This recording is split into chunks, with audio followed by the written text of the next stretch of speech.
Sắp tới thì tất cả những cái linh kiện điện tử nó tăng giá một cách khủng khiếp luôn. Cứ mỗi một con ở đây nó tăng lên gấp 300-400%. 300-400% nha anh em.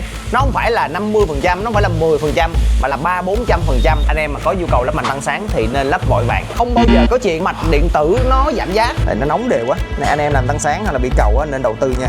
Ở đây thì tôi thấy là với cái này thì đủ cho các bạn đi 60-70 km/h, không cần thêm một cái đèn nào nữa hết. Nghĩa là cái phản xạ nó chịu không nổi, là cái màu xám xám của bạn thấy á, nó chịu không có nổi, nó sẽ bị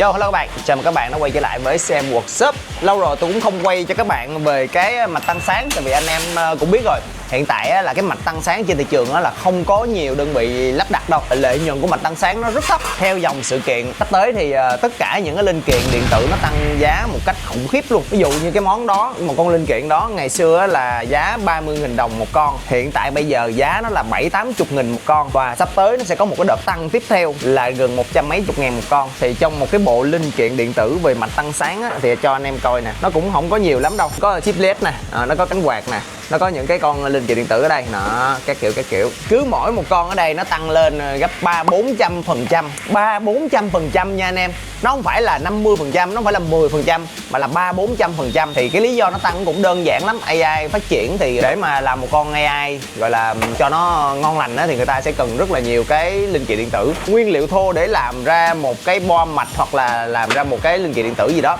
thì nó bị khan hiếm. Nhu cầu thì nó quá nhiều nhưng mà nhà cung cấp thì có bao nhiêu đó thôi. Thành thử ra là giá nó đang đội lên rất là cao. Rất nhiều người mua nhưng không nhiều người bán. Cho nên nó là hiện tại mấy cái mạch tăng sáng này nè, giá đội lên cao. Cho nên là anh em mà có nhu cầu lắp mạch tăng sáng thì nên lắp vội vàng. Nên lắp sớm đi, mình đừng có suy nghĩ. Không bao giờ có chuyện mạch điện tử nó giảm giá. Hiện tại giá nó sẽ còn chiều hướng tăng, cho 1-2 lô sắp tới là nó sẽ tăng. Nên là giờ chắc là tôi cũng phải ôm mạch tăng sáng thôi. Để khi mà giá linh kiện nó tăng thì tôi vẫn giữ được giá cho anh em. Nhưng mà anh em nên vội nha. Hôm nay bên tôi có một chiếc Randy lên một cái mạch tăng sáng của OMG Olive. Tôi bán hàng nào là tôi nói của hàng đó nha. Cái nào mà của tôi làm thì tôi nói tôi làm, cái nào mà của hãng thì tôi nói của hãng. Cái này là hãng OMG Olive. Về mạch tăng sáng OMG Olive thì bao nhiêu năm nay rồi người ta vẫn bán, người ta không làm marketing mạnh giống như là những cái hãng hồi xưa giờ các bạn biết. Nói một cách nghiêm túc về câu chuyện kinh doanh thì tôi rất là ngại bán mạch tăng sáng, thi công rất lâu và lỡ mà bảo hành thì nó cũng rất là cực. Nhưng mà được cái là OMG Olive làm ra rất hạn chế việc bảo hành, có nghĩa là lắp một lần phát rồi các bạn đi tính bằng năm luôn. Nó chỉ bị cái rủi ro về linh kiện điện tử trong đây nó có xác suất lỗi, những cái xác suất lỗi đó nó sẽ gây hư sản phẩm, hư thì người ta đổi mới. Khỏi cái suy nghĩ ha. Thì sẵn nói về mạch tăng sáng thì bên mình mạch tăng sáng không có khò nóng nha, bên mình có cái máy hấp, mở nó ra nè, bỏ nó vào, sau đó đóng nó lại. Tại khi điểm tôi đóng nó vào là trong đây nó sẽ tạo ra nó sinh nhiệt. Ở đây các bạn thấy nè, dưới đây là thời gian, ở đây là nhiệt độ. Khi mà nó nhảy lên có nhiệt độ nhất định và nó giữ mãi ở đó trong vòng 10 phút. Thì sau khi mà xong 10 phút đó, keo ở trong cái chóa đó nó mềm ra thì tôi tách nó ra rất là nhẹ nhàng. Rồi bây giờ đợi khoảng cỡ 10 phút ha. Thì đợi 10 phút thì tôi sẽ mở ra, tôi tách chóa ra cho các bạn xem coi cái sự lợi hại của máy này. Cái máy này nó ngốn điện khủng khiếp luôn á, nhưng mà không sao. Phải như thế này thì làm một cái mạch tăng sáng cho các bạn nó mới chỉnh chu được, nó mới ok được. Để xíu ha. Ok, giờ hiện tại đủ nhiệt độ rồi nè.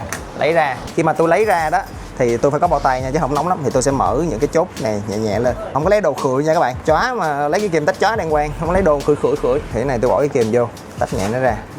Các bạn thấy nó ra nhẹ nhàng không? Tại nó nóng đều quá. Này anh em làm tăng sáng hay là bị cầu nên đầu tư nha. Khá là nhẹ nhàng. Yên tâm, mò cái này là tôi vệ sinh hết. Này là tôi ẩu nè. Này dính vô đây tôi ẩu nè, nhưng mà hồi tôi sẽ vệ sinh hết cho các bạn, đừng lo. Khi mà mở được cái chóa như thế này thì tôi mở rời cái miếng này ra luôn. Giờ tôi sẽ mở cái chóa ra.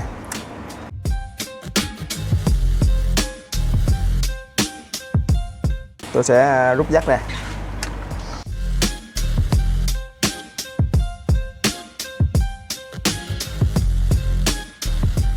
Đây là cái bảng mạch zin nè, bạn thấy cái chip LED không? Nhỏ xíu nên là công suất nó không có được lớn ha. Giờ tôi sẽ thay cái bảng mạch zin này.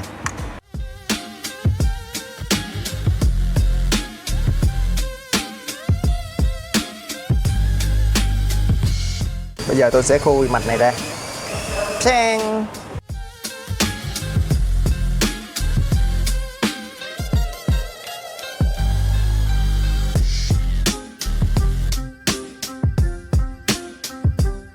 Vậy là tôi đã thay xong hai cái bo LED tăng sáng. Này là hai bo LED tăng sáng, bên cốt bên pha ha. Bây giờ tôi chỉ cần đấu dây lại vào trong cái jack sạc zin là xong ha. Ok, sau khi mà lắp đặt xong thì mình sẽ gắn lại vào ha. Đây, sau khi lắp đặt xong thì mình chỉ cần ghim lại thôi.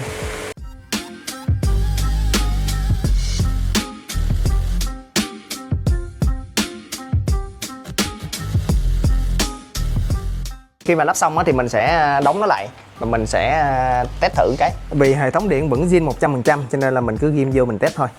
Bật đèn. Ok, quá đẹp em ơi. Cốt nè, pha tụ điểm giữa đẹp á. Ok, em ngon rồi đó. Sau khi mà test xong thì sẽ rút ra. Làm lại một bước nữa, đó là bật máy hấp lên. Tại vì vừa làm vừa quay cho nên là nó hơi lâu, chứ bình thường là mình không có tắt máy hấp, nên mình để cho nó nóng luôn. Thì mình thi công xong trong vòng khoảng cỡ 2-3 phút là làm xong cái mà mình mới quay cho các bạn xem đó. Mình sẽ bỏ nó vào lại, đóng nó vào, cho nó tiếp tục làm nóng đều cái keo, sau đó mình ép nó vô là xong. Khi mà nó nóng đủ nhiệt độ á, thì mình sẽ ép nó vô lại.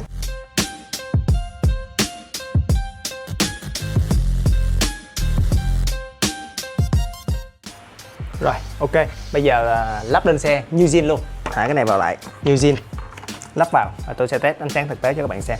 Đây thì các bạn chịu khó coi lúc mà trời đang sáng luôn ha. Tắt đèn nè, mở đèn, pha code. Đó. Tắt đèn, bật đèn, pha code. Thì tôi cũng không biết là trên video các bạn thấy nó sáng như thế nào, nhưng mà ở đây thì tôi thấy nó cũng sáng lắm.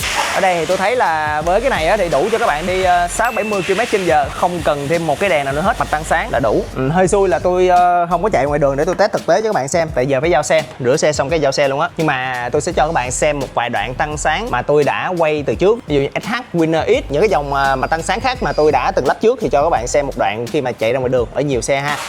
Hơi sáng luôn á, hơi bị sáng luôn á. Bạn thấy sao bạn? Này đi trong phố là quá ok luôn á. Ví dụ các bạn đi qua một cái đường nào đó mà có người đang ngồi á, hoặc là vô hẻm á, thì bạn có thể tắt đèn nhanh bằng cách là pha code nhanh. Đã tắt luôn, pha code nhanh nó mở nè. Chung là đèn sáng á các bạn, tắt đèn nè, mở đèn nè. Đây mới đúng nghĩa là tăng sáng nha, rất sáng luôn. Pha nè, code nè. Các bạn bật code nó sẽ nhịp một cái nha. Đang pha mà bật về code là nó sẽ nhịp một cái. Rồi ánh sáng như vậy là đủ wow rồi các bạn ơi, rất là wow luôn á. Đây nè, đây là code nè. Pha nè. Code nè, pha nè.